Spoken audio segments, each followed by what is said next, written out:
தெற்கு பக்கம் பார்த்து மட்டும் விளக்கு ஏற்றக்கூடாது கார்த்திகை தீபம் அன்னைக்கு. இந்த கார்த்திகை தீபம் எப்படி வந்தது? முக்கியமான ஒரு காரணத்தை இந்த காணொளியில நம்ம தெரிஞ்சுக்கலாம். ஒரு முறை கைலாயத்துல சிவபெருமான் தவம் பண்ணிட்டு இருந்தாராம். அந்த நேரம் பார்த்து பார்வதி தேவி சிவனோட கண்களை மூடிட்டாங்களாம். அதனால இந்த உலகத்துல இருக்கக்கூடிய எல்லா உயிர்களும் ஒரு நிமிஷம் ரொம்பவே கஷ்டப்பட்டாங்களாம், துன்பத்துல வாடினாங்களாம். இந்த செயலால பார்வதி தேவிக்கு பாவம் வந்துருச்சாம். இந்த பாவத்திலிருந்து பாவ விமோச்சனத்துக்காக பார்வதி தேவி எங்க போனாங்க தெரியுமா? காஞ்சிபுரத்துக்கு போனாங்க.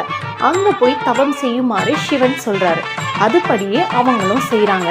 அதுக்கப்புறம் காஞ்சிபுரத்துல இருந்து அவங்களுக்கு சிவன் ஒரு அசிரதியா சொல்றாரு, நீ திருவண்ணாமலைக்கு வந்து என்னை நோக்கி தவம் செய்வாயாக, அப்ப நான் உனக்கு பாவ விமோச்சனம் தருவேன் அப்படின்னு சொல்றாரு. அதன்படி அங்க இருக்கக்கூடிய பவளக்குன்று அப்படின்ற மலையில வசிச்சுட்டு இருந்த கௌதம முனிவரோட உதவியோட பர்ணசாலை ஒண்ணு அமைச்சு அங்க தவம் பண்ணிட்டு வராங்க நம்ம பார்வதி தேவி.